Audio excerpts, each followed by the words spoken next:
Good evening, everyone. I'll call the meeting to order. Nicholas, if you could assist us with a roll call, please. Today is December 6th, 2023. The time is 4:45, and those in attendance are Carla Gurgiolo, Joanne Harris, Josie Martinez, Andrea Sanchez-Muniz, absent. Norma Montalvo is absent. Fernanda Cardenas is absent. Paul Stahl, Marcy Ince, Beth Graham is absent. Judy Cruz is absent. Jaspreet Kaur. Here. Board Chair, we have a quorum. I'd like to start with a moment of silent meditation. Let us create some space between whatever has happened today and focus our minds with intention on the work we'd like to do for the library system.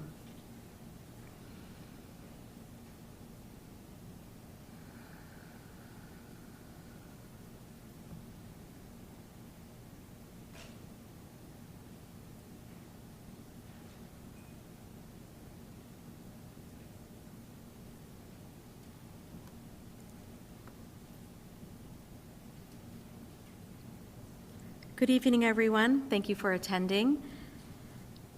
And I will start with a motion for the approval of minutes. The minutes should have been shared with you ahead of time, and they're also in your packet.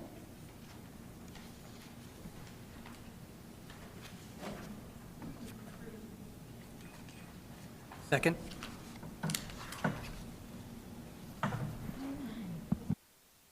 Had a motion from Marcy and a second from Paul. Thank you. Any questions or discussion about the minutes? Okay, can you walk us through a roll call vote? Carla Gurgiolo,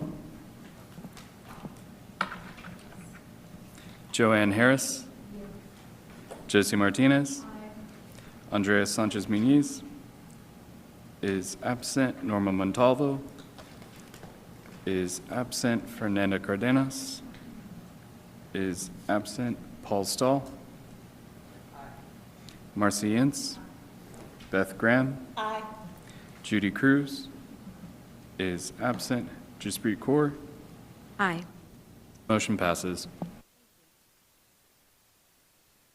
Next, we have time for public comments, and we have some citizens to be heard that are here present. We also have some citizens who submitted comments online. We will be hearing from those that signed up in person first, and I will be calling your name. This is somewhat random order in terms of which of the sign-up sheets you signed up on. As a reminder, each citizen will be given 3 minutes to speak, and I will encourage both others in the audience as well as my fellow trustees that we will not be engaging in any of these things in dialogue. We're here to allow each of the citizens to share what they'd like for us to hear. So first is Ruby Jimenez. Ruby Jimenez.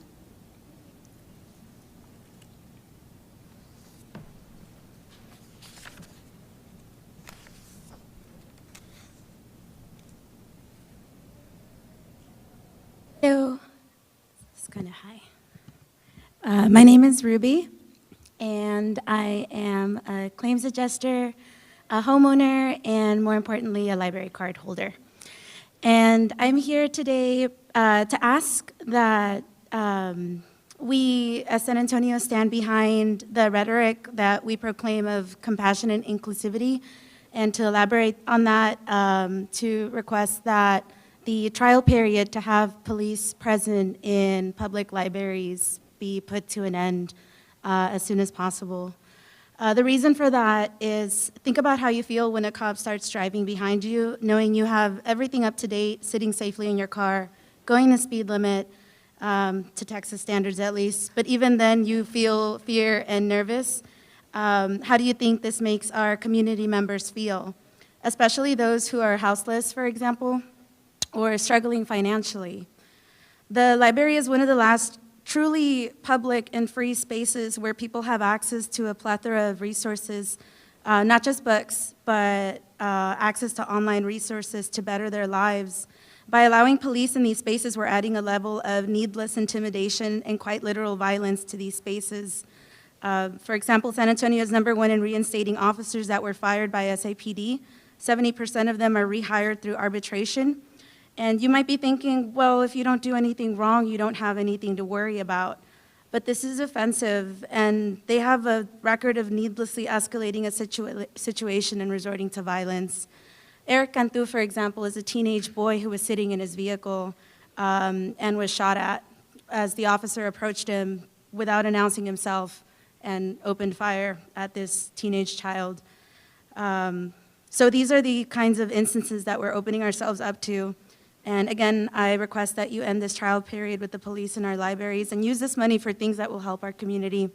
For example, de-escalation training, or hire a social services worker to be present instead of the police. Thank you. Next is Penny King.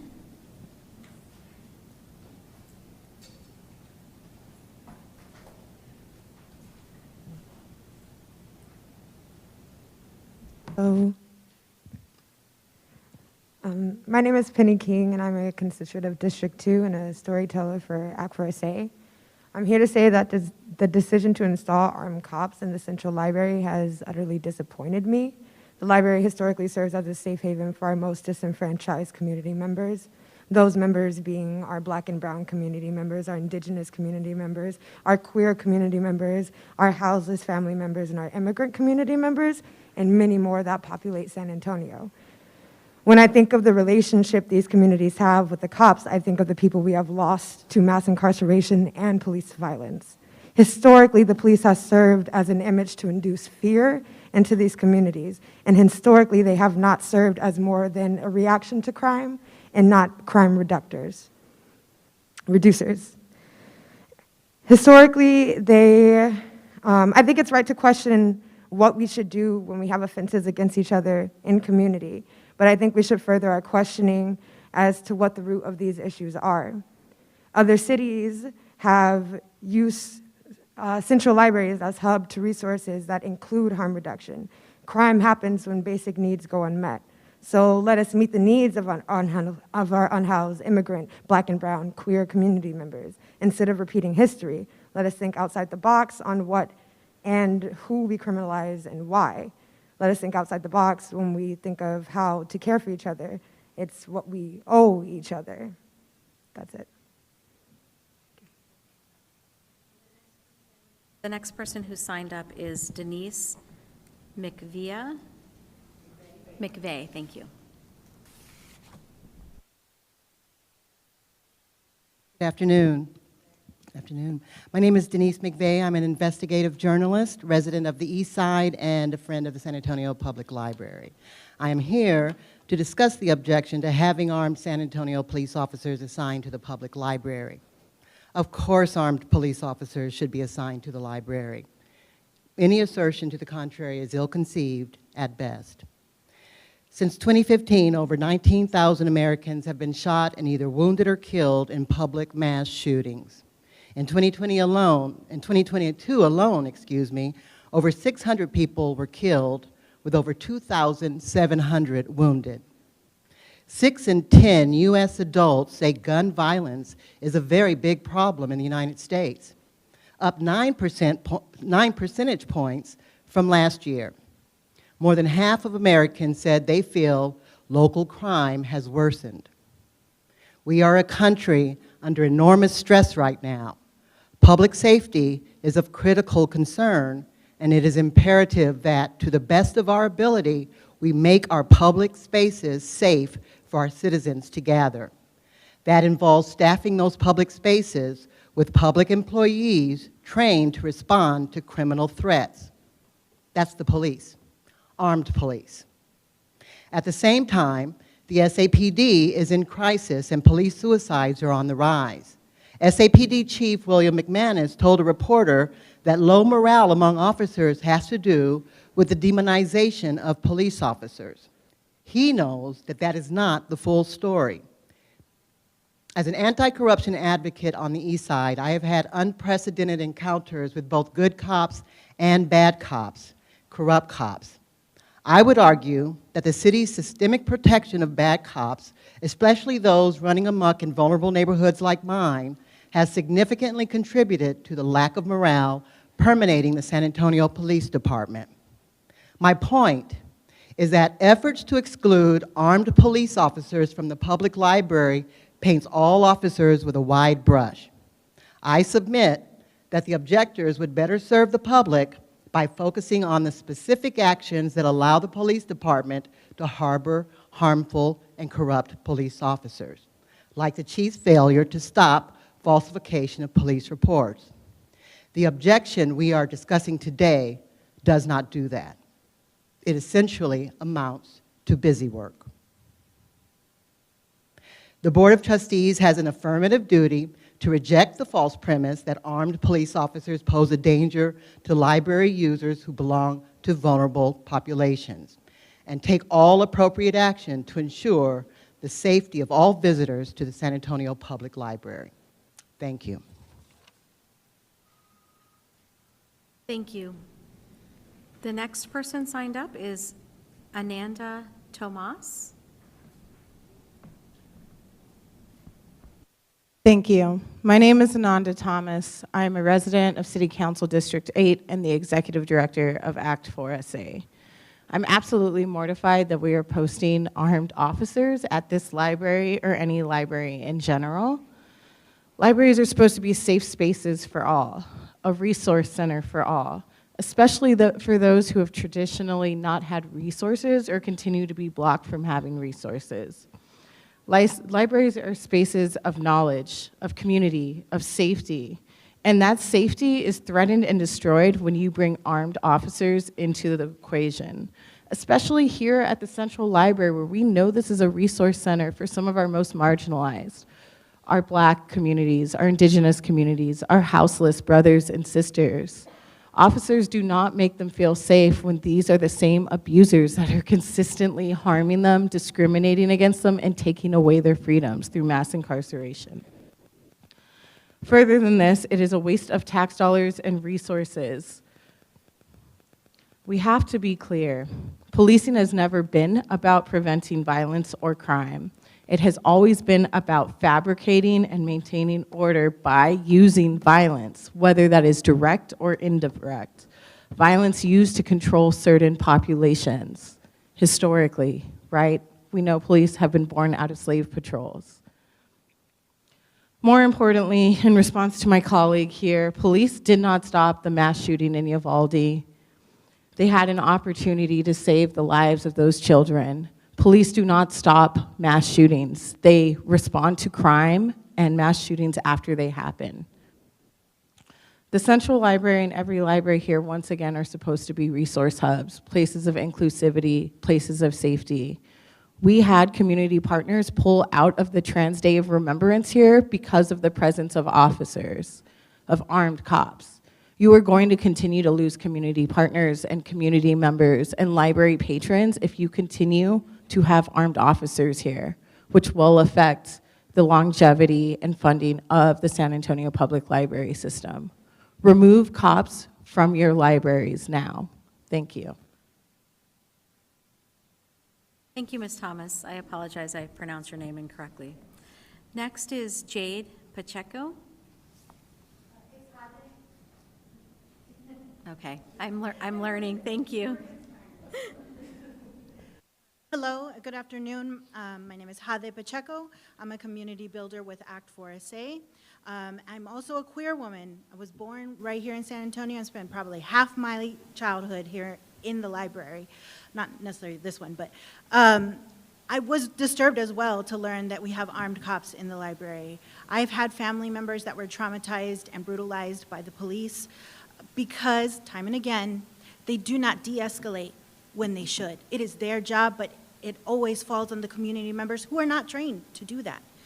I am asking you to acknowledge As one of the people here today said, 70% of officers in this city that have been fired by their own department have been rehired, 70%.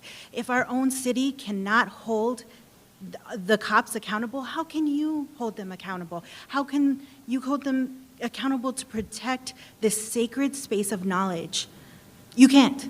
So I am asking you as a community member to end this program and to focus on community care and restorative justice, like people were talking about, social workers, de-escalation training, violence interruption training, perhaps offering de-escalation to the community as well, anger management, maybe connect counselors, students to offer free counseling here. That's resources, connecting people to resources. That's what the library is about. So I am asking you to please prioritize that and end this program with armed cops. Thank you. Ade. Next is Jax Garcia.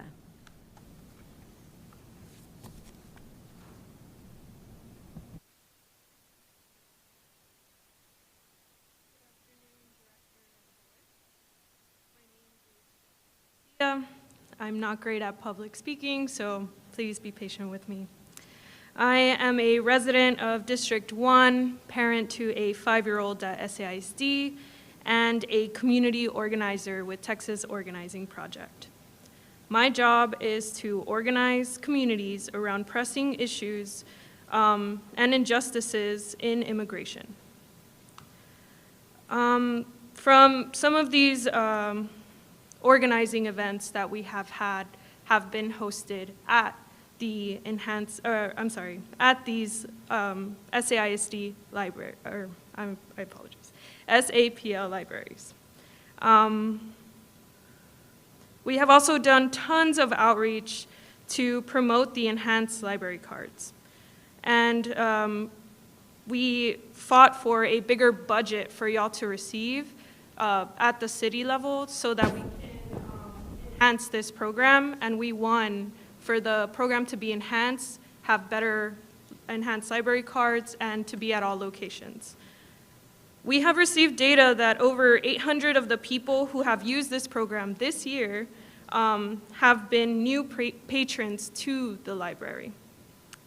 Many of these people are marginalized community members that have distrust towards police officers. Allowing police at the library will create a barrier and instill fear for those looking for resources, events, or simply a safe haven for community members. I also, because of the work that we had done around the city budget, want to remind you that half of the city budget already goes to SAPD, already goes to the fire department. And I just want to put that into perspective because y'all are, this program is what, $70,000 that can be used for resources like the enhanced library card that can help our houseless folks, our immigrant community, LGBTQ community, and others, right? So I just want to put that into perspective as well. I also wanted to comment that I saw that your reception will be in the exhibition honoring Indigenous stories. As you sit in this room and admire this art, I remind you that Indigenous communities have been some of the most harassed and traumatized by the police. So I urge you as a community leader and strong supporter of the library to please reconsider this program. Thank you. And next is Araceli Herrera.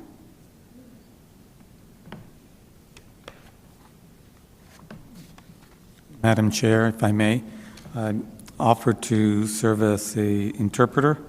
Ms. Herrera will be speaking in Spanish, and we should allocate additional time to allow me to do my best to translate. I'm not a professional or interpreter, but I'll do my best. Buenas tardes a todos ustedes. Yo organizo a trabajadoras del hogar, pero cuando vino la pandemia llegó mucha gente con mucha necesidad, entonces yo les daba cartas firmadas. She introduced herself saying, hello everyone, good afternoon. She's an organizer for labor. She represents communities. La gente acude ahí cuando necesitan una identificación, entonces la mayoría son migrantes, son personas humildes que no saben este sistema, esta política de este país y vienen con miedo y vienen con muchos problemas en el camino. She speaks about helping those individuals, new immigrants primarily, that come to our country. They lack appropriate identification and other resources, and part of her efforts is to help those individuals and have a voice for those individuals.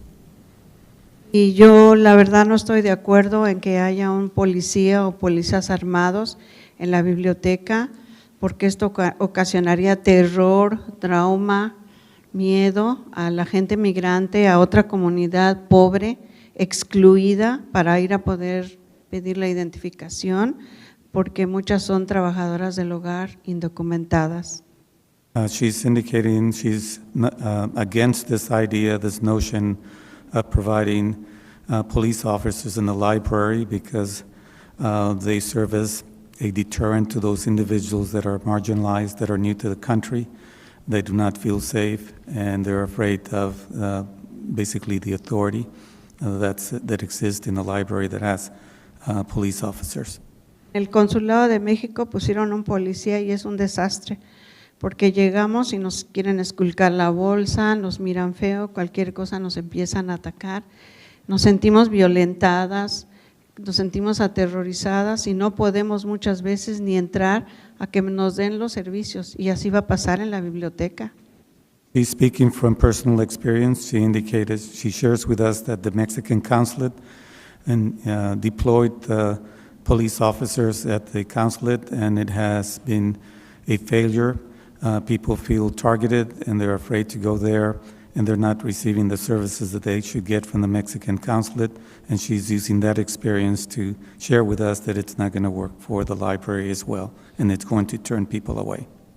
La biblioteca es un lugar para niños, para gente que quiere aprender, para superarse, y sería terrible llegar y encontrar un hombre armado que nos va a aterrorizar. Ya es suficiente con toda la violencia y el terror y el trauma al que estamos sometidos con esta violencia en San Antonio, que la policía, no importa que recibe muchos fondos, tiene muchos policías, no han parado la violencia, y todavía tener violencia en la biblioteca es terrible.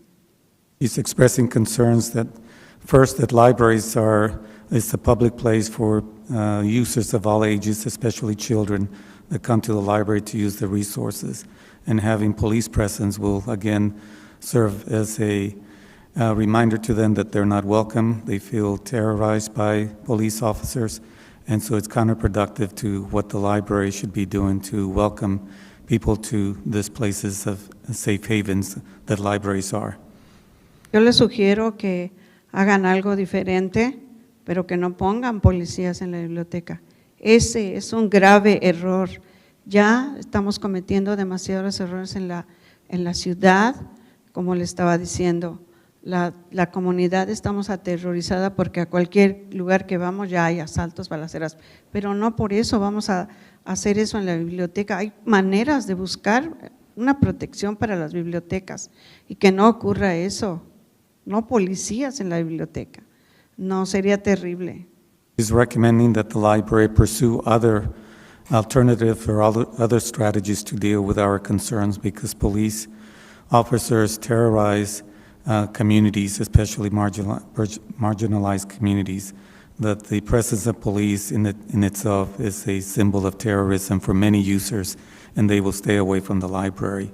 So again, she's advocating for other alternatives to deal with this situation, but not police officers. She emphasizes that police officers is not the answer. Y van pequeños niños de 3, 4 años, 2 años a estudiar, a aprender cuando no entran a la escuela. Imagínense el terror que van a sentir cuando lleguen y vean ese hombre armado ahí y que por alguna razón, por esa ley que va a entrar en efecto, detenga a su madre y le diga, a ver, ¿está legal? Imagínense el terror para esa criatura porque va a entrar en efecto esa ley y eso va a afectar en la biblioteca, va a afectar a los niños pequeños que van a estudiar ahí, que van a aprender. ¿Por qué? Porque los van a querer detener a los padres, porque su perfil racial. Imagínense el terror que va a haber para esos niños. No es bueno, ya con esa ley que va a entrar en efecto, que va a deportar a muchos migrantes, muchos llevan a sus pequeños a las bibliotecas. Eso va a afectar también a la comunidad migrante que es trabajadora, que trabaja, que enriquece este país, que no recibe ninguna ayuda de ninguna manera, que no recibe sus taxas, que no recibe el dinero que le quitan por todo el año cuando paga sus taxas. Por esa razón no estoy de acuerdo. So she's emphasizing the impact it'll have on children, and she's made reference to some law that will further make people stay away from libraries, but she's particularly concerned about children being terrorized by the presence of police officers that are armed, that have a gun. Porque la ley que va a entrar en efecto va a utilizar el perfil racial. Imagínense, van una madre indocumentada con su pequeño y este policía dice, es morena, es negra, traes documentos, eres legal, no eres legal, entonces la va a detener. ¿Y qué va a pasar con esa criatura? No es bueno eso.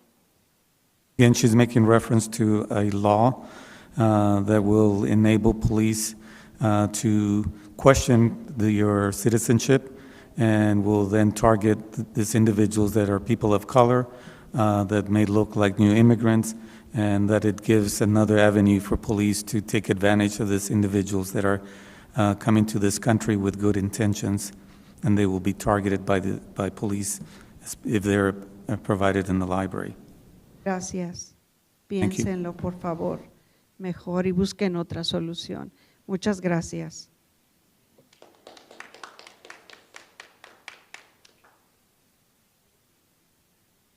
Next, we have Christian. I'm sorry, I can't make out the last name. Christian and Fernandez? Fernandez? Yes, thank you.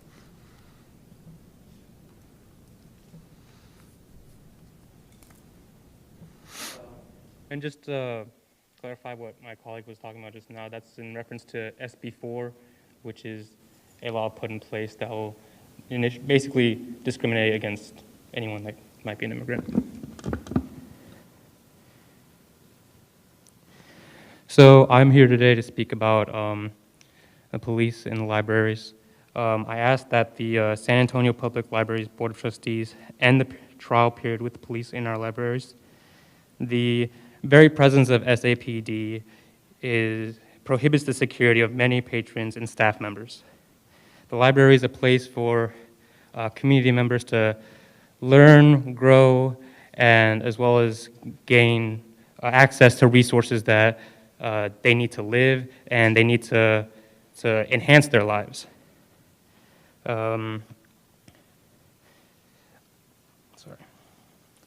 disappointed that this trial period started without having any kind of community input, at least any community input that I was aware of. I didn't really know about this until just recently.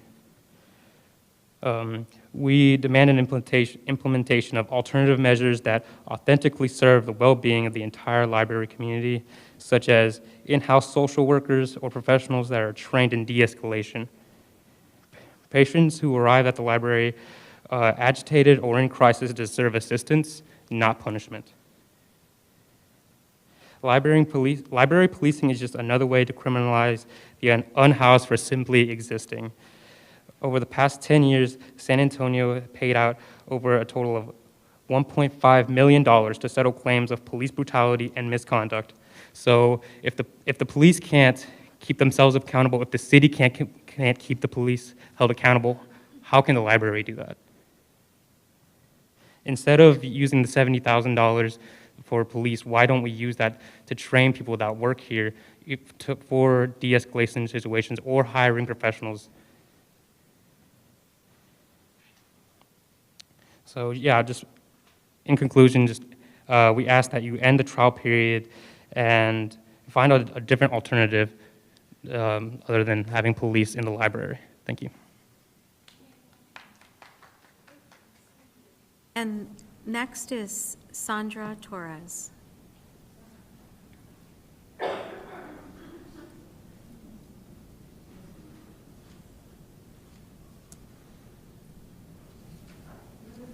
Mi nombre es Sandra Torres y yo soy voluntaria de aquí de varias comunidades de aquí de San Antonio.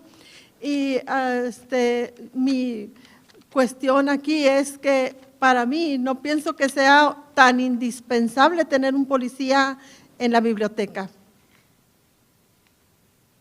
Introduce herself as Sandra Torres, I believe. She is a volunteer for various communities and a voice for various communities. For her, she does not see the rationale and the value of having police officers in the library.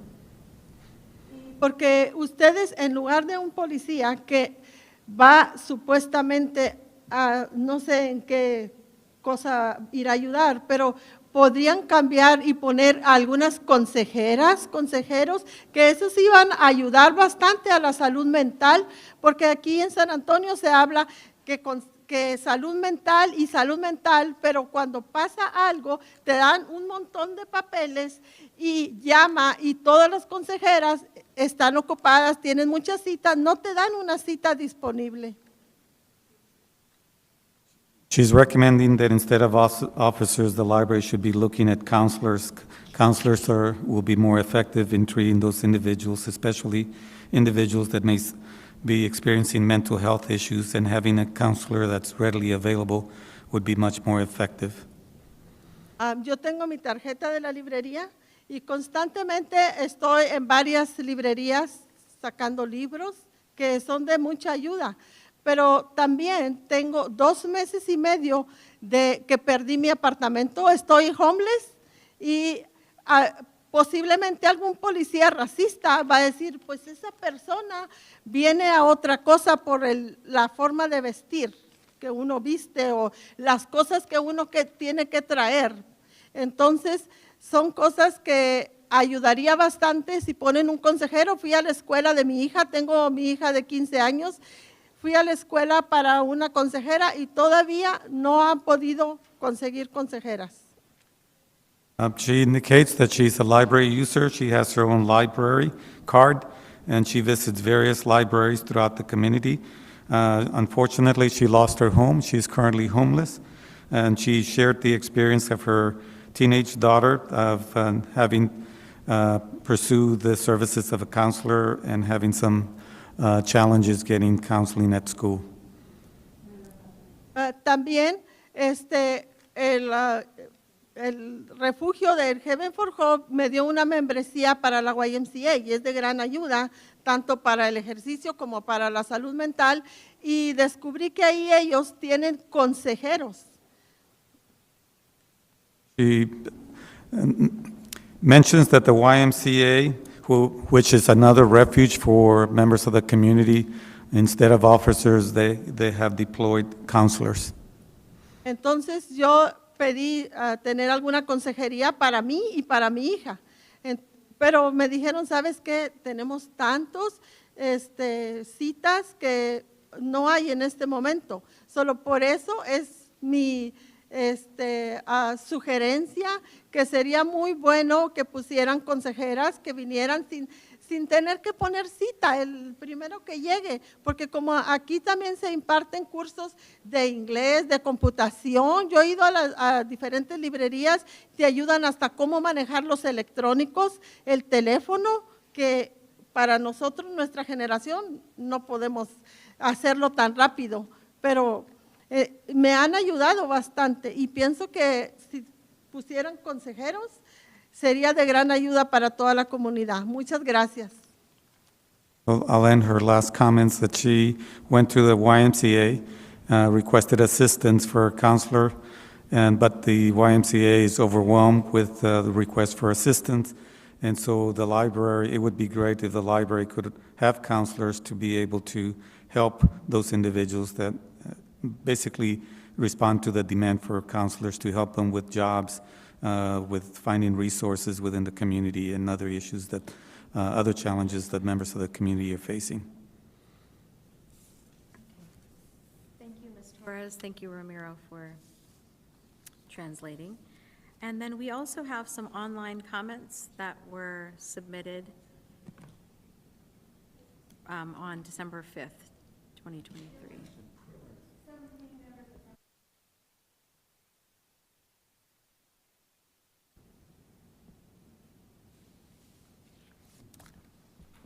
Just to be clear, did you sign up here or something else?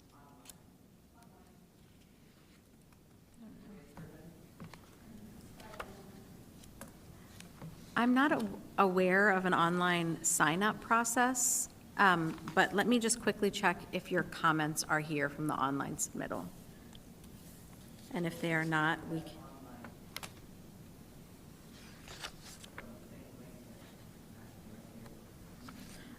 If so, what we can do in this situation is that let's proceed with the online comments being read, and then in the meantime, I'm going to ask Edward to bring this out so you can sign up. Nicholas, would you mind doing the online? Thank you. Public comment number 1, Justin Juan Moore, 111 East Park Avenue, Unit 212. In a disconnected and rash decision, the San Antonio Central Library has opted for the presence of armed police officers to create a sense of security. Problem is, the library already serves as a safe haven for BIPOC, LGBTQS+, houseless communities, immigrant communities, and other identities consistently targeted by the state. The decision to bring in armed cops puts a central safe haven at risk of becoming a space the community they serve fears. Libraries are meant to provide knowledge and resources for the people that need them. Libraries are for everyone. Can we not have DHS outreach workers present to address concerns with houselessness instead of armed guards? Comment 2, Kate Sanchez, 420 West Lulwood Avenue, San Antonio, Texas, 78212. A first grader, Julia, has just discovered the magic of Charlotte's Web. She cannot put the book down. As her 6-year-old eyes digest every word like a sponge, those same eyes happen to glance over to see a fully armed police officer. She's never been this close to a gun in her short life. She's a blank slate who now wonders, why is there a man with a gun here? Should I be scared? What should I be scared of? Please do not put guns into libraries. These are safe spaces for children. Statistics show where there are guns, there is a higher probability of violence, no matter who is holding the gun. Please do not subject children in our city to this kind of fear. Our libraries are safe, and the more we push for more officers in spaces like these, the more our freedom begins to look like a police state. Just let the kids read. No police in our libraries. Comment 3, Brittany Sharp, 338 West Wildwood Drive. I am writing because I am concerned with the decision to have armed police officers at the Central Library. Public libraries are a safe haven for many marginalized communities that have been historically abused and targeted by the police. Everyone deserves to feel safe inside the library, but police officers will make the library a more dangerous place for many. I am specifically concerned that the presence of armed police officers will increase arrests among the houseless community. Comment 4, Jessica Friday, 8150 West Houseman, apartment 5201. I am vehemently against placing armed police officers at the Central Library. This will only serve as a vector for more state violence against marginalized communities. The library is the only third place left in this country.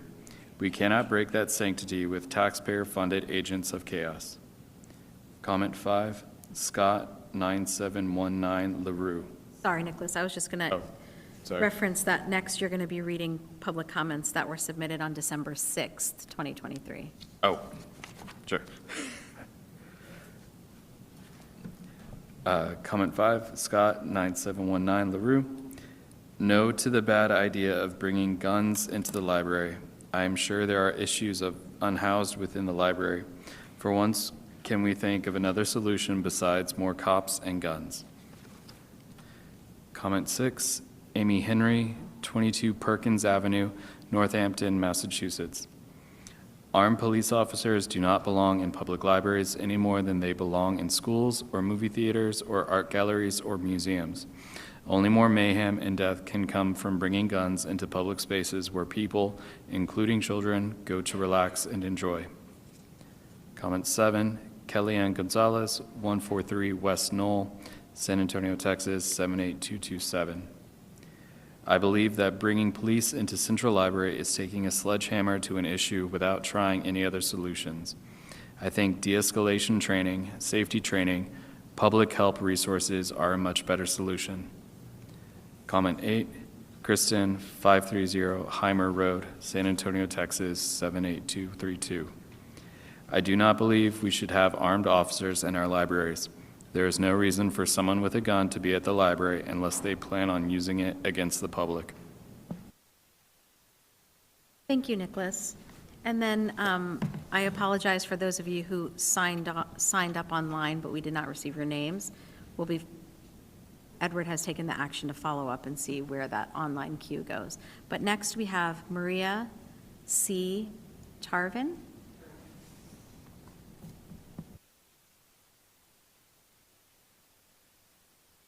Newanotoka Maria C. Turvin. I am Mexica and Chichimeca, and I'm here today to speak on behalf of my community and my organization, Yanawana Herbolarios.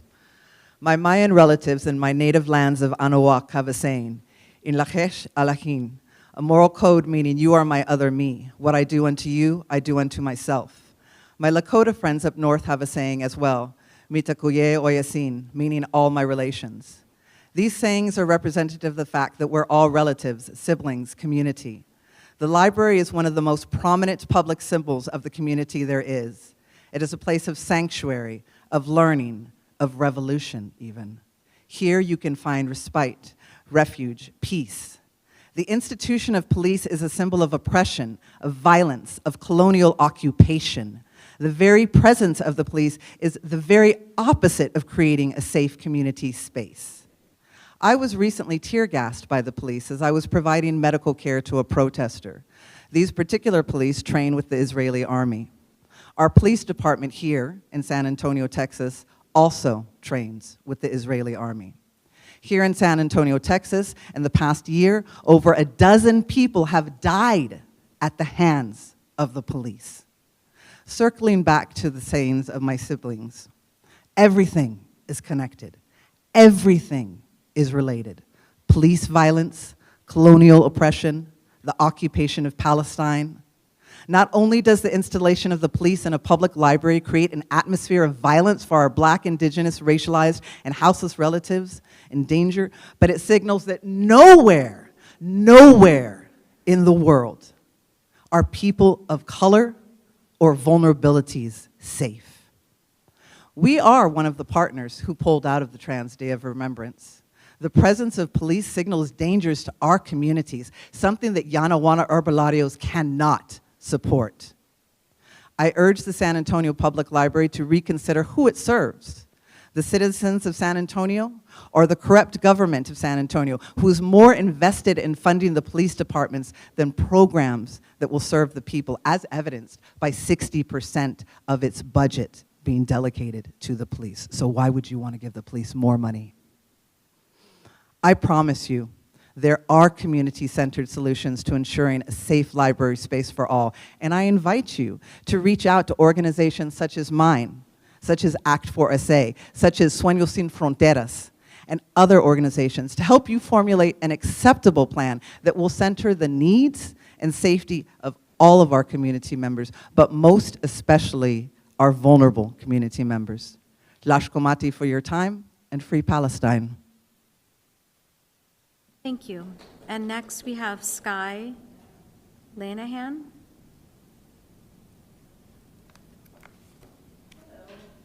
I live in District 2, and I frequently use the Carver Library and the Central Library because I can take the bus or ride the bike here easily. I'm a person that grew up with the library as my safe space away from my family. When people come to the library, they are looking for a safe, free public space to be able to exist, learn, use a bathroom, sit down, get a break from the weather, work on their hobbies, and get creative.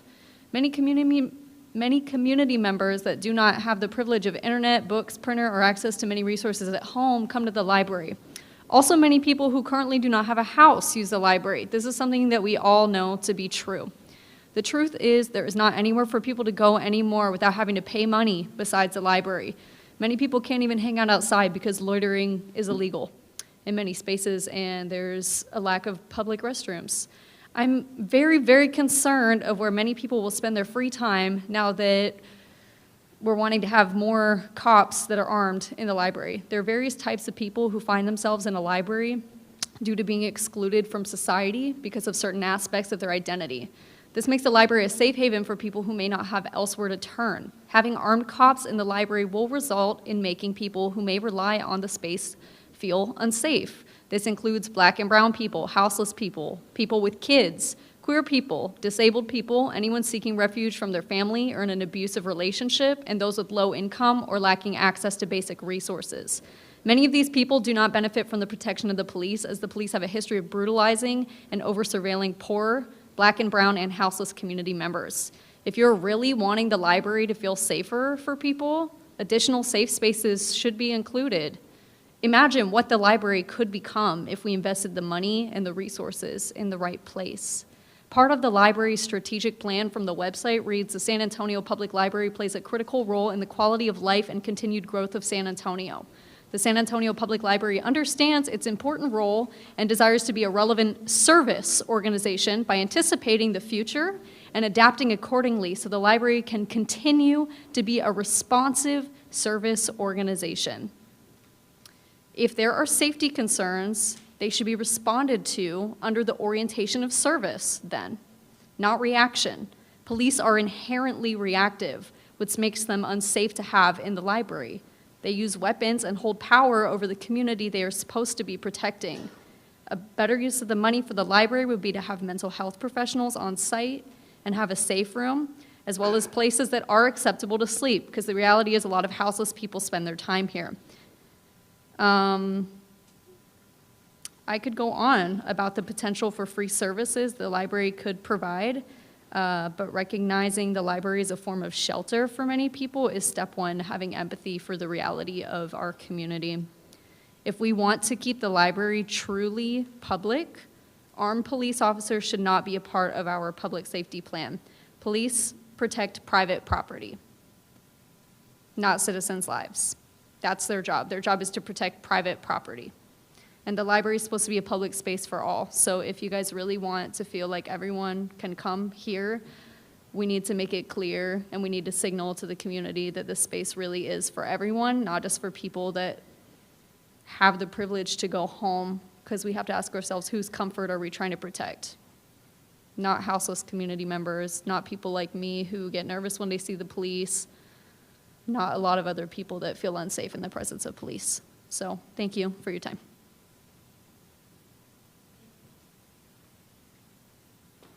And I thank all of you for taking the time out of your day to share with us your thoughts. And I, again, apologize on behalf of the board for the miscommunication on the online as well. Next, we will have a report from the board chair. So we're going to continue with our agenda items. A reminder that today's meeting is being live streamed via YouTube. So please turn your microphones on when you speak so the audience online can hear you as well. I would like to take a moment and express a token of appreciation for Paul Stahl, our District 7 trustee, who has been a tireless advocate for our system and mentored many of us. Paul, we did not have an opportunity last meeting to express gratitude for the 8 years that you provided as chair for the library board. And as part of this appreciation and gratitude, we have a small token for you to take home today. We're going to present that now? Okay. It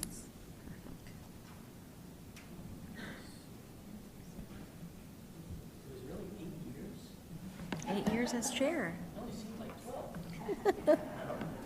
So for those that don't know Paul is I guess, yogi.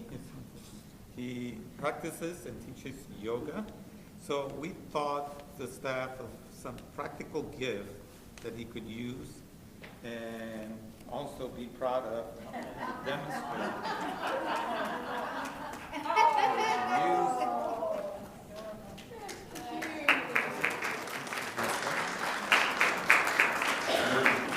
It's a yoga mat and with a case.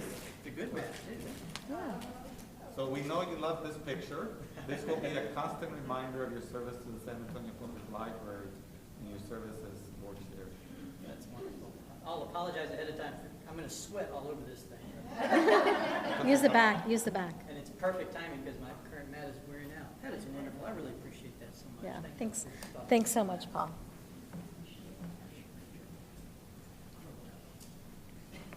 He has more experience. Thank you all very much. That's Thank really you. sweet. I appreciate it. It's been my pleasure to serve as your chair for 8 years. I really don't keep track of those types of things. Maybe I should. But it really has been a pleasure, and I can't tell you how proud I am of each of y'all as y'all have come on. Really, I mean, there's only, my gosh, yeah, there is the longest that's been with us. But each of y'all have done exactly what I had wanted, which was to bring your own perspective, to not come in and act like this is a rubber stamp, board. I cringe a little bit when we have, all unanimous votes sometimes, because I want some of those dissenting opinions. I want you to feel safe to share with, an opinion if it's counter to what most of the rest of the board might be saying. Y'all have done that, and I'm also just incredibly proud of the amount of time, amount of time that y'all give in visiting your libraries and staying so engaged. I mean, I think you've been exceptional, and I'm proud to have worked with each of y'all as your chair, and I'm even more grateful that Jaspreet has taken the helm now. I think we're all in very good hands with her.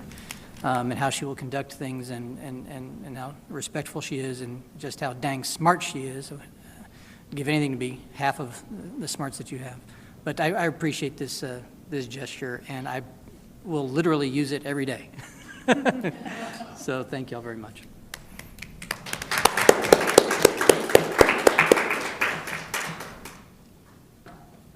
And before we go to the next agenda item, I did want to report that I met with library staff and our assistant city manager, who I'd like to recognize, who's here as well, to discuss the interlocal agreement the first week of November. We'll talk about that a bit later in the agenda. And I also attended what I call like a non-traditional event at IGO Library called the Pooch Parade, which was a really nice way, a very nice and inclusive way to have families with their pets dress up and come to the library. It was I was in November, a little bit after Halloween, so it wasn't competing with Halloween. But I wanted to highlight it just because it was extremely inclusive for families to bring their dogs, not in the library, but in the courtyard behind, and quite a unifying moment for our community. And with that, I will ask if any of the trustees have any activities they'd like to share. I'm sorry, Ramiro, were you going to? Okay. So trustees, I'm going to look to the left and the right, and the first person who makes eye contact, like Beth, for example, I'm going to start on that side. I am very sorry. I spent most of November out of the country, and so I have nothing to report, except that I had a really good time.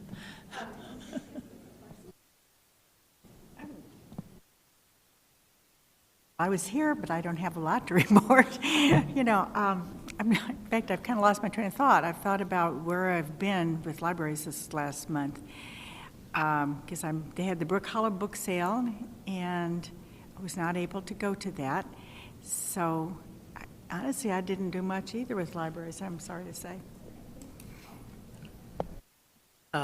I was able to go to IGO for voting and visit a little bit with the staff there, and they'd felt everything had really been going pretty well. I was actually just there for the early vote. I didn't go there, and but they're very just complimentary of the support that they'd received from the rest of the staff, and that they were pleased with really just how smoothly that went, even though, IGO is, as you know, is very, very heavy volume for that. Only other thing to report is I've been looking to connect up with my new council person, and we just finally set a date to meet so we can go over more library details and get her perspective as well. So that's it. Actually, I attended the Friends meeting, and it was really great meeting, I thought. And I've seen this group come together so much more. They're all talking now, and it used to be kind of more quiet, but now they're all engaging. And so it was always very interesting. It was a great setting. The Landon Library was wonderful, and of course, you did a great job, John, and Nancy always does, and the rest of the group, and I appreciate that. I guess the other thing I had failed to mention was that I also attended a breakfast with Councilman John Courage, representing Libraries District 9. We meet quarterly to kind of discuss what's happening in our fields, and so I kind of caught them up to date what was going on, and it was people are very interested in our libraries. So I'm sorry I forgot about that.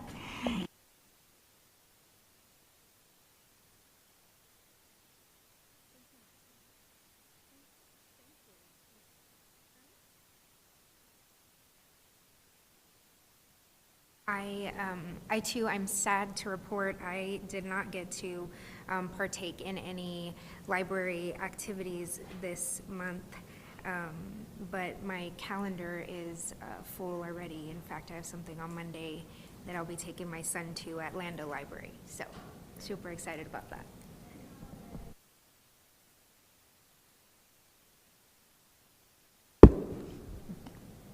Well, I did do a few things. The Carver Library had their anniversary, and so I attended that.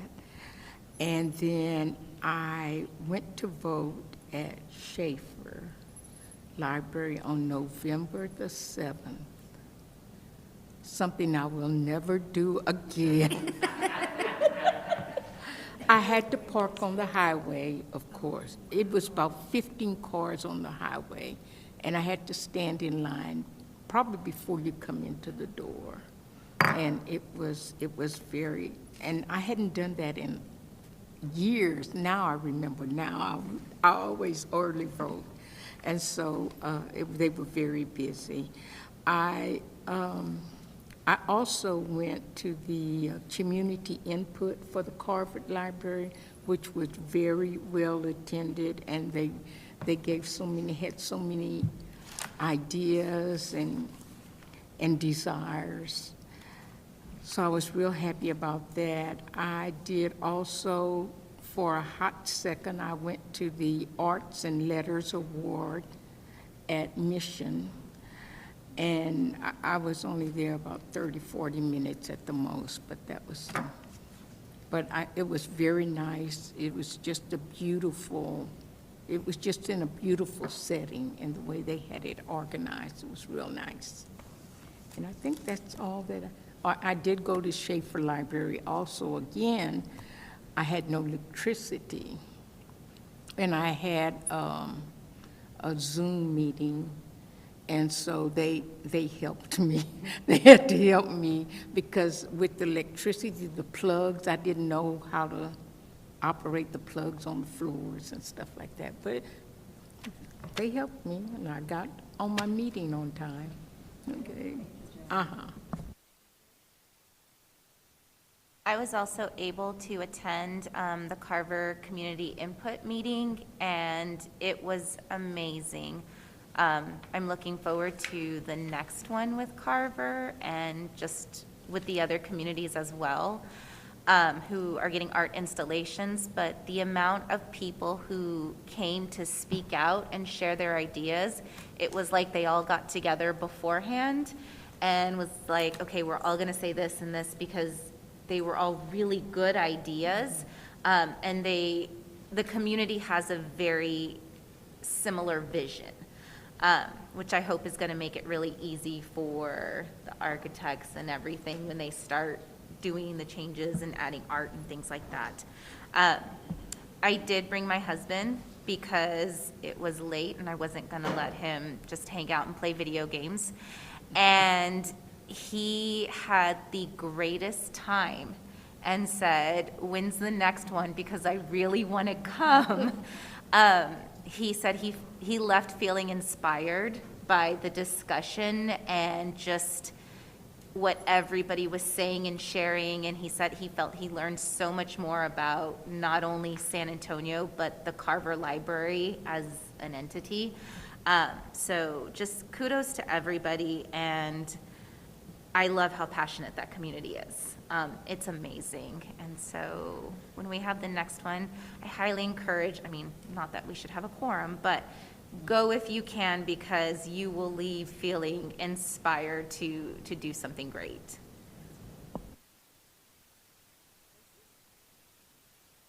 I was able to do a lot of fun things with libraries this past month, 2 months, including helping out at the book sales at McCreeless and at Mission.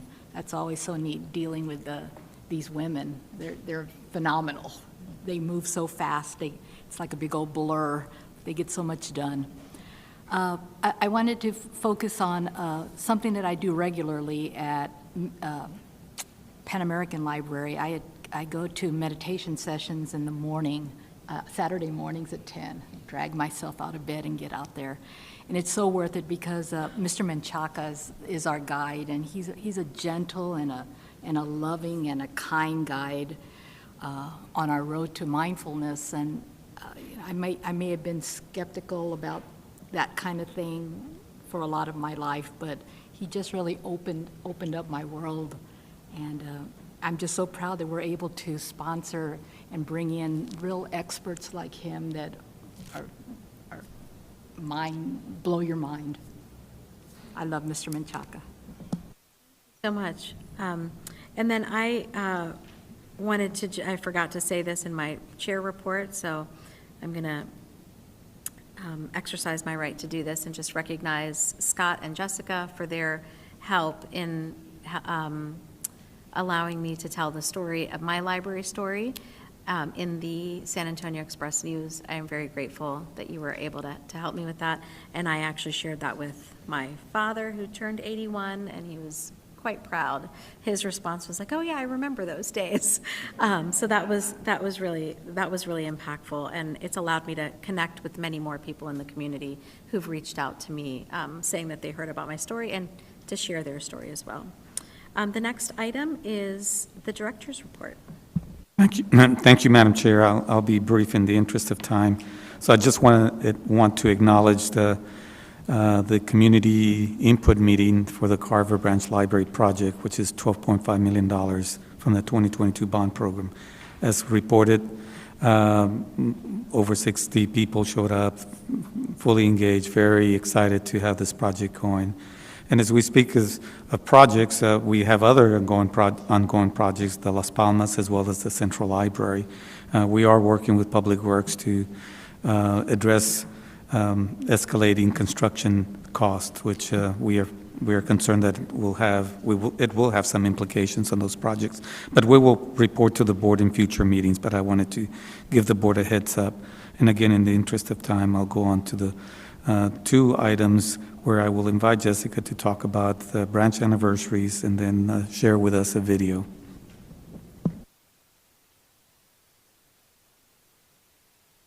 Good afternoon.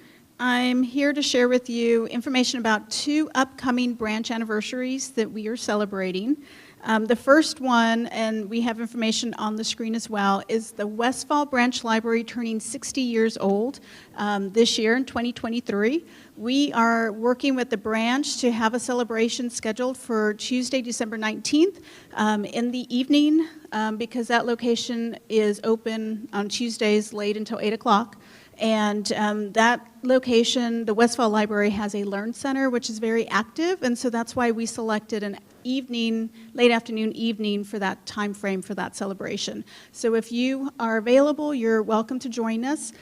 We are following the library board's policy for major milestones for anniversaries, and so we will have a great celebration planned.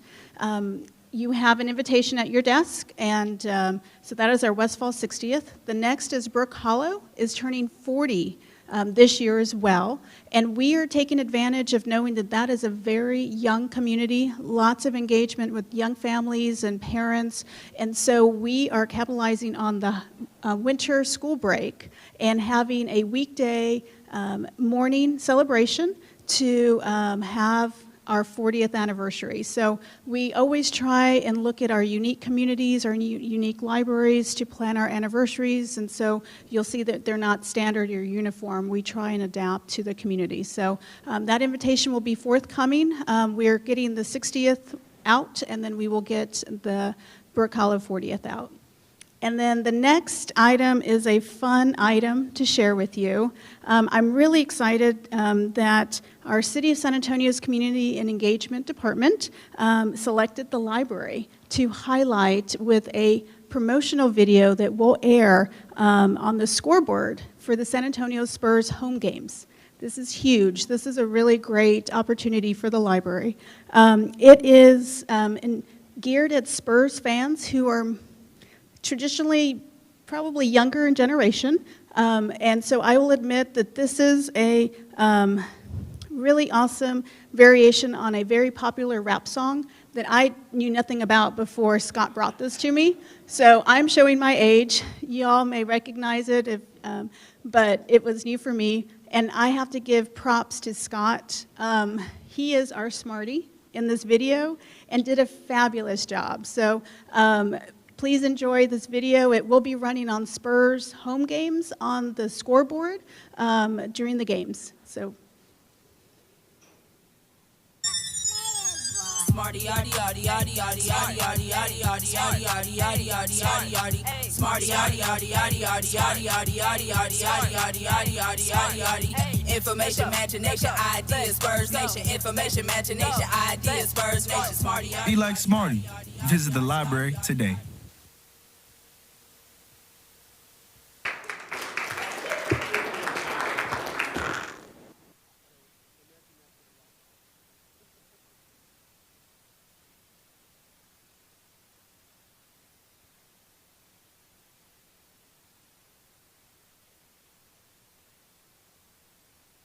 Show us the footwork later, Scott.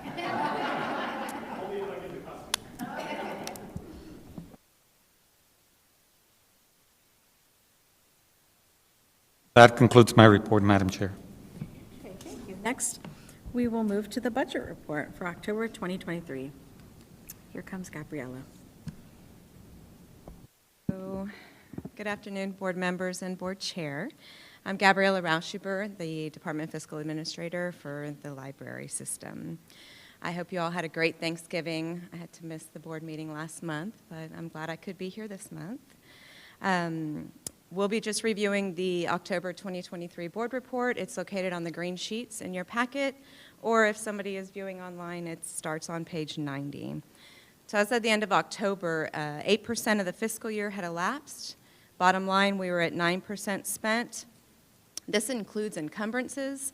So without the encumbrances, it was 8%. Overall, we're right on track with the spending as of the end of the first month of the fiscal year. If you'll notice, contractual services and commodities are slightly ahead at 14% spent, and this is mainly due to the encumbrances in those categories.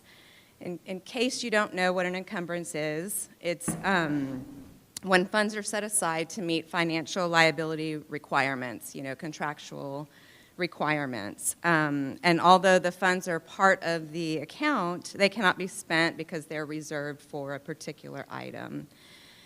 So in the encumbrances under the contractual services are mainly for preventative maintenance on our building systems. That includes elevators, escalators, our heating, ventilation, and cooling systems, landscape maintenance, and irrigation system maintenance. Under the commodities section, the major encumbrance there is for our library resources, which includes physical and digital books and materials for the library collection. Under the 2023 major gifts section at the very bottom, we're at 82% spent. So unlike the general fund, which runs on a fiscal year basis from October to September, we track these gifts on a calendar year basis. So we have until December to get those fully expended. The contribution of these funds is greatly appreciated, so I always like to thank the Friends of the San Antonio Public Library and the San Antonio Public Library Foundation for their continued support and partnership with us. So that completes my report, but if y'all have any questions, I'd be happy to take them, and I would like to say happy holidays before I leave the podium.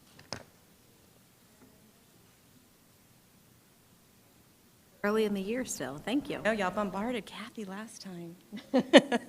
Next, we have a report from the Executive Committee. The committee met on November 28th to set this agenda. The Budget Committee did not meet this reporting period, and the Facilities Committee is the next item. Andrea? So the Facilities Committee met on November 29th. And Mark, you're going to give us info. Yes, the Facilities Committee did meet on November 29th, a week ago tonight, and we did cover a few, we do have 2 action items that we'll be bringing to you later for your consideration, and then there were a few project updates that I'll run through real quick.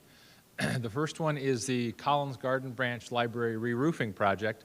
This is a project we've been talking about for a while. It's related to a 2021 hailstorm that we had.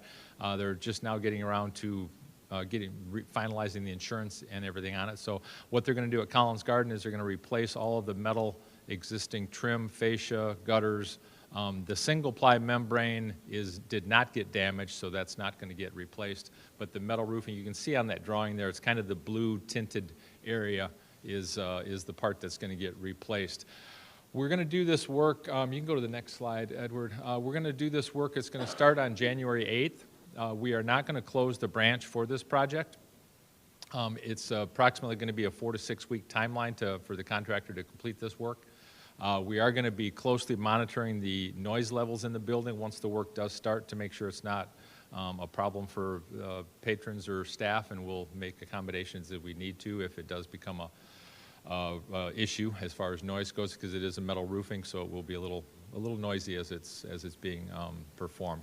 Fortunately, the work is being done towards the side and the back of the building, so the front entry is going to be open, so that that's one of the reasons we didn't have to close the building. We don't have the safety and security issues to worry about patrons and staff getting in and out of the building safely. So.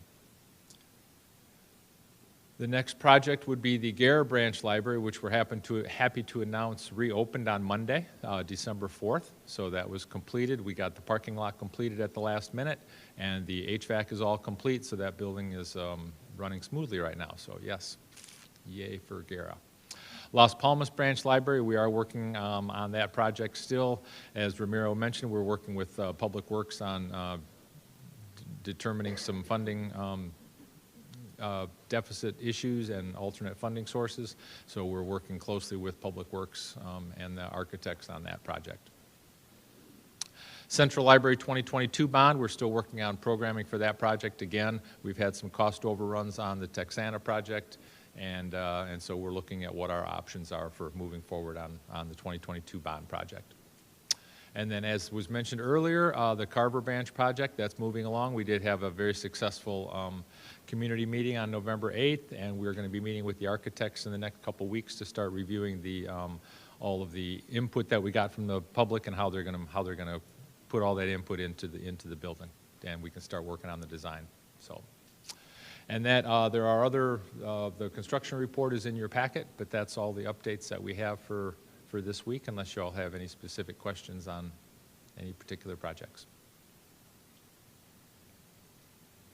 Thank you, Mark, and Ramiro, I appreciate your team keeping Collins Gardens open. I think we have a sensitivity to the number of branches that have been closed in the last 24 months, so appreciate that. Number 9 is a report from the naming committee, and that committee did not meet. And number 10 is a report from the advocacy committee, and that team also did not meet. Next, we have a report from the ad hoc board policy committee. Paul?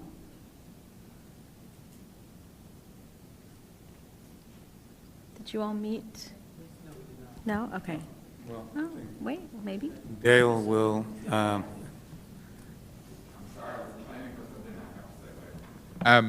The ad hoc board policy committee did meet. They continued their work on the emergency closing policy, and that will be coming to you all as a full board soon. The work is not yet finished. And it's the time of year, Paul, it's difficult to remember. Number 12 is, number 12 is a report from the ad hoc ILA committee, and we did meet on November 28th, and we will give a report during executive session. And then next is 13, and we have a report from the San Antonio Public Library Foundation. Amy? I think Amy, hopefully you're the most rested you'll ever be right now, because Katerina Ball is like a month, has passed a month So ago, in right? the, except for the fact that nationwide, most philanthropic giving is done in the month of December, as much as in the rest of the 11 months of the year. So it is still a little bit busy, but just not crazy like for Katrina Ball. So in the interest of time and in the interest of making sure that the foundation continues to only bring you good news today, I'll be fast. But we did have our annual meeting in November. We approved 10 new board members, as well as presenting our 2024 budget and presenting the amount to our full board of our SAPL annual endowment gift, which this year will be $230,854. We also recently received an additional $10,000 for Texana from the Amy Shelton McNutt Foundation. And we are really hoping, everyone cross your fingers, say a prayer, send good thoughts, whatever it is that you feel comfortable doing. We submitted a grant request to the Spurs Foundation for $100,000 for the Forest Hills teen area, for the improvements over there, and we should be finding out about that next week. We feel very good about it. We've had some preliminary conversations with them, but we feel very good about that one.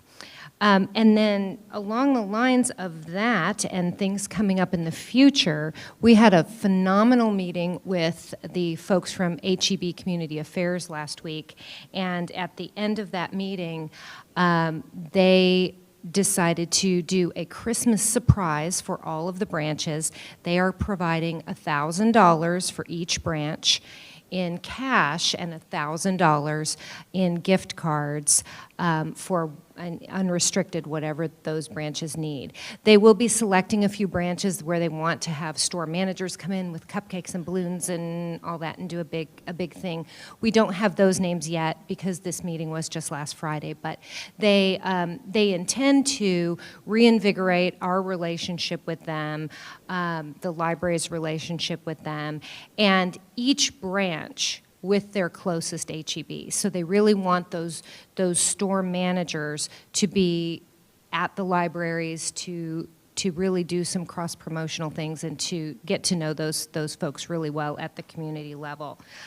They're also looking at funding some of the unfunded needs at Las Palmas, as well as the teen area at Pan American. So there was a lot of really positive interest, and we should be seeing a significant investment from them in the very near future. And that is the end of my report. Any questions? Thank you, Amy, so much. That not just the end of the year gift, but the ongoing work that you're doing. We really appreciate you. Next, we have a report from the Friends. John. Good afternoon, trustees. Well, it's been a busy November for us. As you heard earlier from Joanne, talked about the Arts and Letters Awards. Unfortunately, the weather didn't cooperate this year, so we had to do it indoors, but we made it work, and we were really thrilled. We had a wonderful turnout, and it was so nice to hear all of our recipients talk about the influence of libraries in their creativity and the work that they've been able to produce in their lifetime. So that was nice to hear the tie-in that we know exists, but it's always great when you have some concrete examples. And we also appreciate our friends at Mission, because they're such wonderful hosts, for letting us take over their library for that day. There was the board meeting in November, which Marcy and Josie were at, and it was very spirited, as we would say. A lot of discussion, and it is nice to see that, because we have had meetings where it has been very quiet. And we do like it when there is interaction. So we've adopted our budget. We're also working with staff to see about accessing funds for the branches sooner. And just a reminder that for you members of the Friends, your dues come up again on January 1st, but you can always avoid that by becoming a lifetime member, so never have to worry about missing a deadline. And the last is our annual meeting will be January 27th, which is a Saturday here at Central Library. And at that point in time, we will be adopting our new mission statement. So, any questions? Questions? Great, thank you so much, John. It's nice to hear there's lots of excitement. Number 15, we have a staff report, an update on the San Antonio Public Library strategic plan.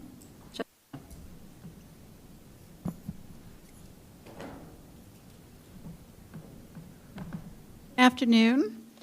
I am going to provide you with an update regarding our strategic plan. Some of it you will recognize from a prior update, but we do have some new information to share with you.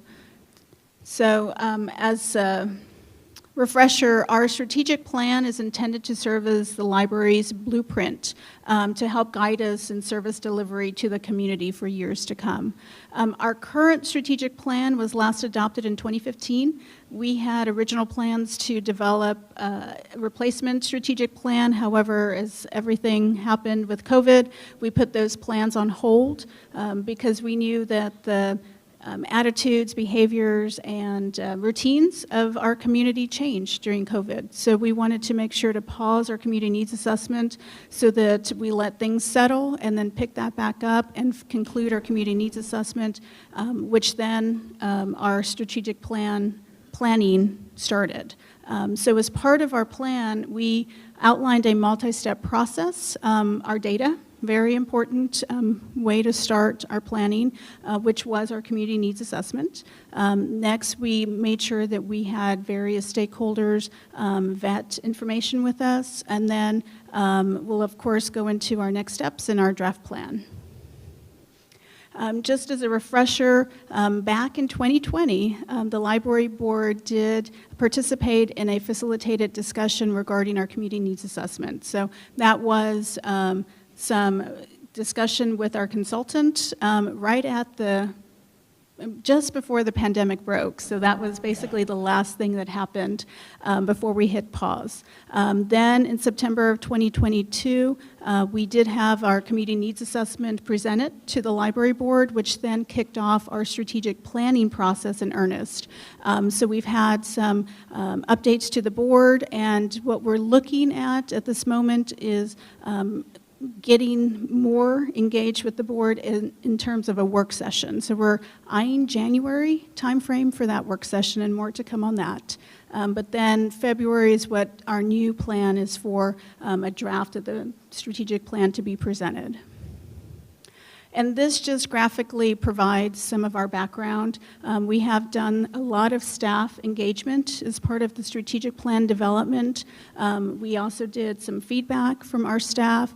Our management team really had some really great discussions and dialogue over a series of meetings to really come to agreement on various initiatives for our draft plan. We will be developing our staff recommendation to share with the board as part of a board feedback session that we're expecting in January. And then, of course, February timeframe is what we're looking at for the plan.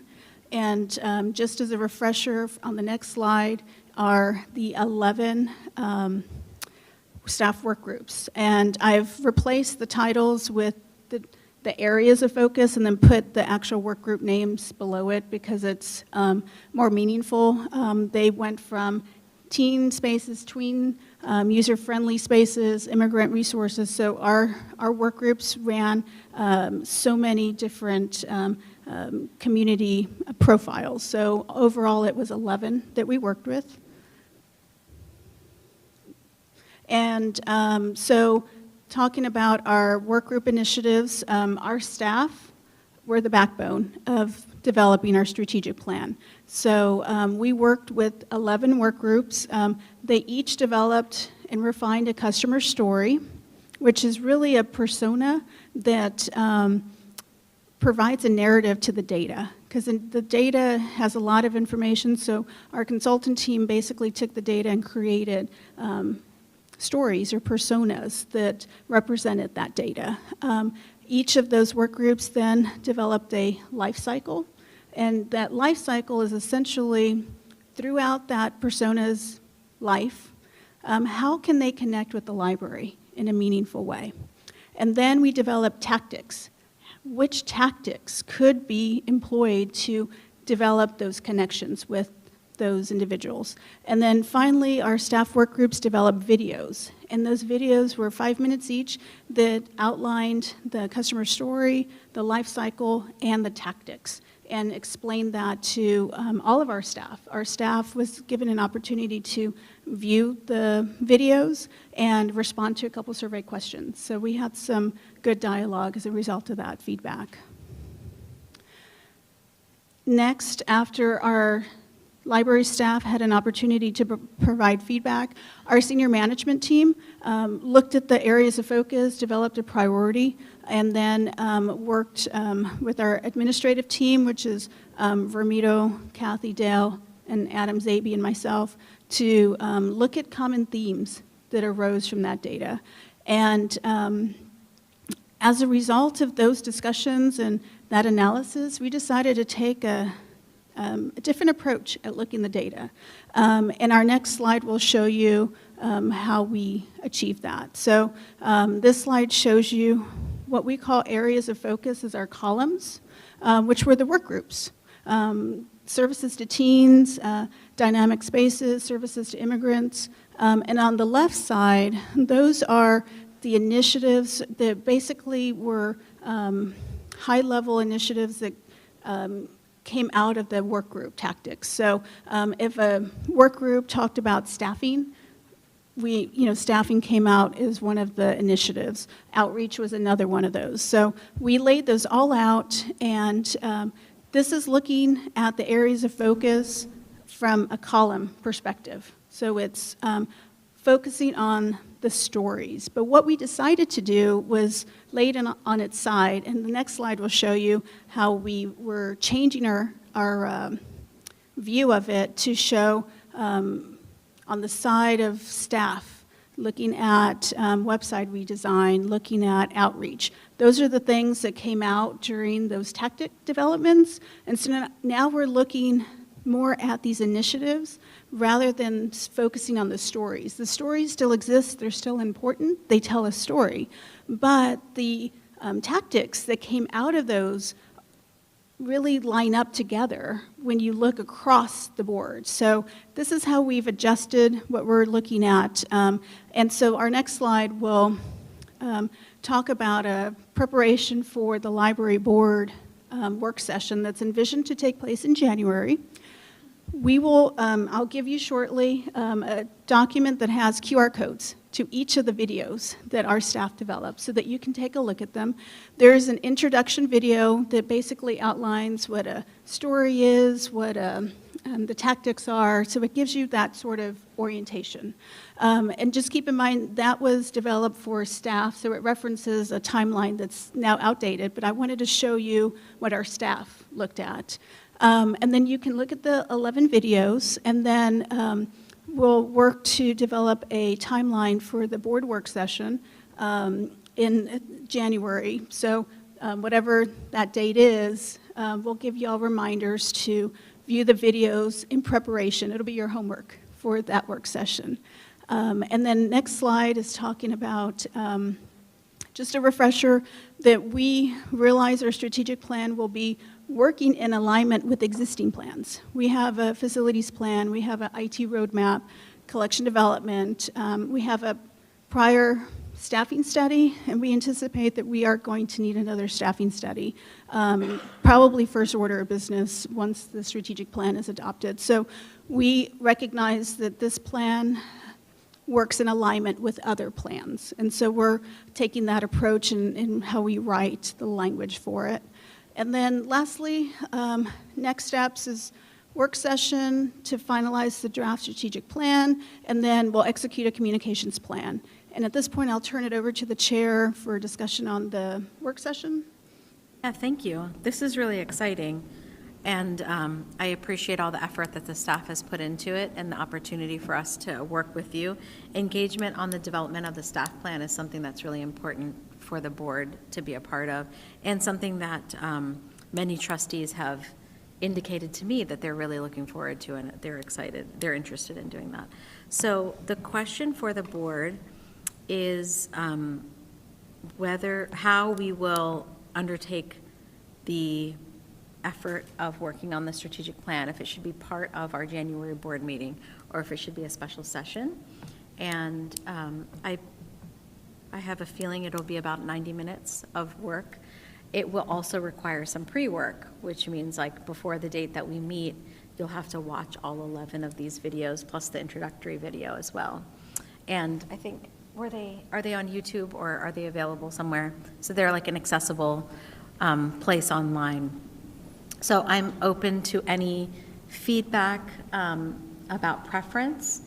And Ramiro, if there's anything you'd like to add. Other than to encourage the board to really look at the 11 videos. They're powerful from my perspective. They're produced by or presented by staff. They're not more than not more than 5 minutes. Not more than 5 minutes. They're interesting stories of users. They describe the users that we want to reach and we are serving currently. So again, I found the videos very powerful, and it led to some very involved conversations with members of the senior management team. And that's where we are now, to share this with you and get your feedback as we work to prioritize those population groups that we want to target and prioritize. Great, thank you. So any feedback, preferences on meeting together or meeting separately? So my suggestion, as Paul pointed out, someone being on the board for a while, I feel like we can be more productive and get more done if it is a special session, because we're very focused on the task at hand for board meetings. And just depending on where the discussion goes during those meetings, I've been at meetings where we've stayed till about 10 o'clock at night. And I think tacking on this, I don't think we would be able to give our full attention and do our due diligence work that I think Jessica and the team needs. Not all of you.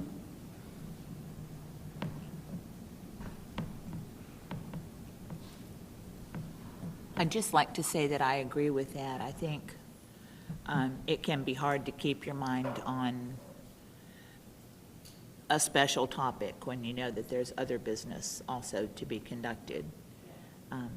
And I can pretty much be available whenever, so. Say that I do agree with the kind of the supportive points of why that's good. It clearly would, in my estimation, kind of present a challenge on getting a time that works for everybody and that they're committed, that we as a board are committed to coming to. But I agree that it's, probably erring on the side of making sure that, the focus is on just that topic, and that brains aren't kind of already brain dead from the previous discussions, or at least speaking from personal knowledge.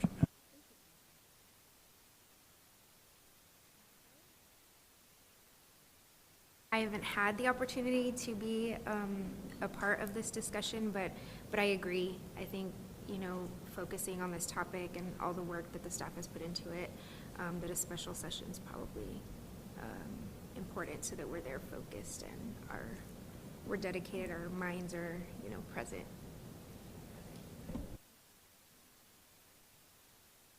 I agree that we need a special session just for, you know, 2 or 3 hours just to focus on the strategic plan.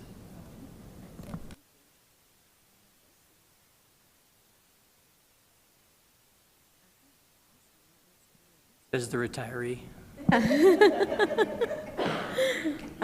Okay, that's excellent. So Jessica, can I take the follow-up with you to poll the other members of the board and just see if we put some potential dates out, maybe we can have trustees react to that? I took the liberty of having some potential dates. Is that too much at our late hour, or would an email be sufficient? I think an Send email. out? Yeah, I think an Okay. email with some options would be great. Okay, well, thank you so much for that. Is there anything else that you needed to share with us other than the pre-work of the videos? I will be emailing the exact same information, but with links instead. If you'd prefer to work off a desktop, you can have that through email. If you prefer to work off of a digital mobile device, you can do that. So we'll give you as much options as you need. And I plan to do that early, so I'll share my experience with the rest of you in terms of online versus on the phone, what the viewing was like. The next item is item number 16, consider authorizing the temporary closure of the Bazan Branch Library to undertake roof replacement. Kathy is going to talk us through this. So due to some hailstorm damage at the Bazan Branch Library to the metal roof at that facility in May 2021, the city's insurance is going to cover a replacement of that roof. It will replace the entire roof, the trim, the fascia, gutters, downspouts, and the roof system. So, and it's about a $220,000 project. On the next slide, we can talk about what we're recommending to the board. So unlike the Collins Garden project that Mark described earlier in the Facilities Committee report, for this one, the roof really is the entire metal roof, and it does come up to the front of the building. So it's a little bit different scenario because it would be very difficult to maintain access in and out of the branch. And then because it's the whole roof, we think the noise will be too much to really keep the branch open. So after careful consideration, because we always try to keep them open, for this one we are recommending a closure. This one again is a project duration of about 6 weeks. Weather, if it will cooperate with us, would be excellent to get this done quickly. And we are suggesting a closure date of February 19th, and then for 6 weeks or until the project is complete. This did go to Facilities Committee, and it was endorsed there. And of course, we would do all the steps if the board approves this closure to communicate with the community, with stakeholders, and make sure that everyone's well aware of the closure before it actually happens. For this one, because the closure is relatively short and we don't have a lot of branches closed at once like we've had over time in the past, our recommendation is that we refer customers to the next 2 closest locations. So that actually would be Central Library, and it would be San Pedro Branch Library. So we would employ all the various tactics we have to let the community know that those facilities would be available to them and services would be available to them in the brief closure while Bazan is not available. A topic did come up at the Facilities Committee meeting, which is Bazan Branch Library. We try to avoid time periods that have any big impact on services that the community relies on at a particular branch. In this case, we are having to finish this project kind of on the city's timeline for the insurance, so they're really eager for us to get started and get it finished. So there is one service that will be affected. Bazan is a VITA site, and Elma Nieto Rodriguez and Dale McNeil, I don't know why I'm saying everybody's last name, you know who I'm talking about, the guy in the red suit back there. They're going to work very carefully with the VITA partner so that Bazan can be a facility for part of the time period, and then they're looking at the Willie Velasquez Learning Center, which is close by, to serve that 6-week closure period. So the recommendation that we'd ask your consideration of tonight is for a closure on February 19th for Bazan for a period of about 6 weeks or until the project's complete. I'll entertain a motion for this temporary closure. So move. Beth, and I think Josie made a second. Thank you, Josie. Any questions or discussion? I know this came up in facilities. Was there any else? I have a couple questions. Given the kind of the budget overrun kind of issues and increased costs and everything, is it already has already been bid out yet? So it has been through a lot of due diligence because of the insurance element. So yeah, it has pretty much, it hasn't been quoted out per se. I don't think it's gotten to that level, but oh, did it get a firm quote? Okay, yeah, even the contractor that's doing it has quoted it out. Came about my question the wrong way. I guess I'm trying to gauge, risks for it going longer than 6 weeks. We feel pretty comfortable at 6 weeks. I always say these things and then I'm jinxing myself. Not trying to jinx anybody. Yeah, we're really anticipating, 4 to 6 weeks. The only thing that could happen that we're concerned with, obviously, is if we get a really bad spate of bad weather, then that could delay things. But we feel pretty confident with the amount on this one because it really has just been vetted so thoroughly. And then also, it's been scheduled so specifically with the contractor because they're doing multiple city projects. So it's fairly firm. We feel pretty confident. Thank you. My other question is, would Wi-Fi service still be given for the parking lot or for people that maybe use that? Oh, okay. Space around Bazan, the parking lot's going to probably be used as a staging area, so it's going to be probably off limits. The book drop will be closed and Wi-Fi will be off, yeah. And Paul, I will say that during the facilities committee meeting, Kathy mentioned that they felt pretty comfortable with 4 weeks, and that's why they were recommending 6.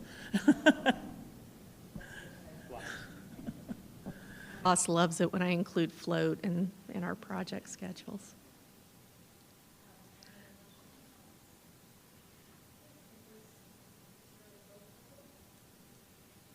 Carla Gurgiolo. Joanne Harris.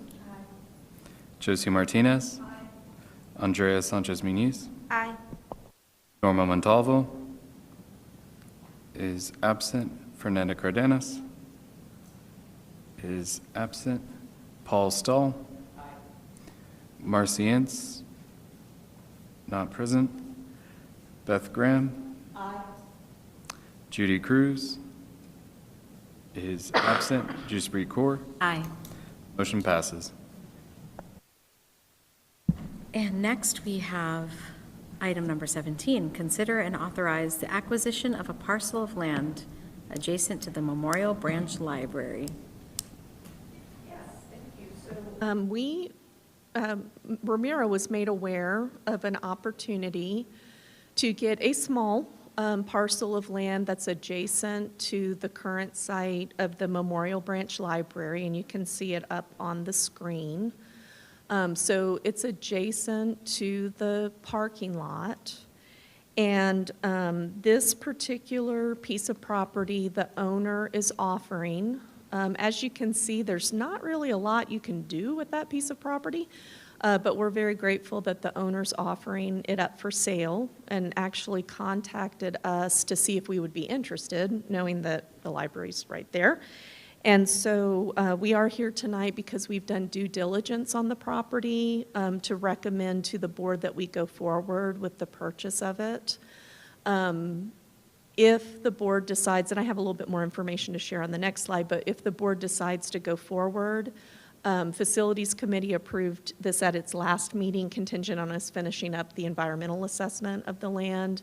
Then next, it would actually have to go to the Planning Commission to accept, and then for City Council approval. So this would be the first kind of step of a few steps to get there. But a little bit more about the property. So the technical address is 3210 Culebra. It's a small part of an acre, so 0.16 of an acre. It is zoned multifamily, and so there's about 5,520 square feet of usable space. So we thought about, it's always good to take advantage of getting a piece of property that's adjacent to one of our properties, but what could we actually do with it? What might be feasible? It would be feasible to expand in a small way the parking. So we did have a professional kind of look at that to tell us. And I think we thought we'd get about 7 additional spaces. Yeah, 7 to 9. So not huge, but definitely worth getting this piece of property, we felt. So the appraised value was $51,000, but the current asking price for the owner is actually $17,500. And we really, and Ramiro could speak to this more because I know you've spoken to the gentleman, but it's probably partially a function of, it's kind of an odd little piece of property that's just kind of hanging out there. What I could add is the owner didn't offer the property as a gift, but I think it is as a reduced price. I think he wanted to do something for the library. That's what I believe in my conversations with him. That's what I can tell you at this point. And we did conduct due diligence. There was an environmental assessment, which actually we were pending the results of when we met with the Facilities Committee, but those results did come through and it looks good. So there isn't any issues with the property. I will entertain a motion to take action on this item. Second. Questions or discussion?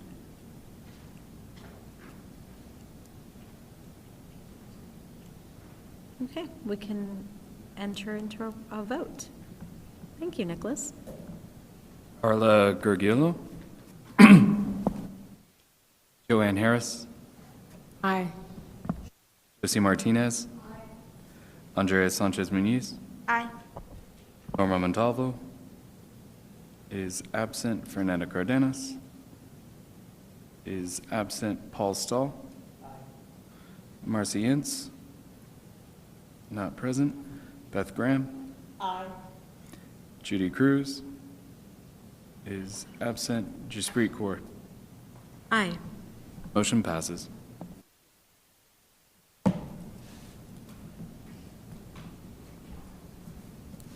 Okay, next, the Board of Trustees of the San Antonio Public Library will begin its executive session pursuant to Government Code Section 55.071, consultation with attorney, on the 6th day of December 2023 at 6:32 p.m.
Test 1, 2, 3.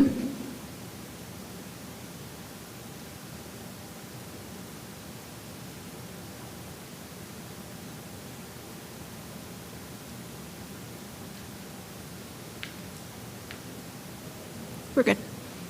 The Board of Trustees of the San Antonio Public Library has completed its executive session on the 6th day of December 2023 at 6:51 p.m. The Board of Trustees of the San Antonio Public Library will now resume its open session. No action was taken. As we prepare to conclude, I just want to thank each of you for an amazing 2023.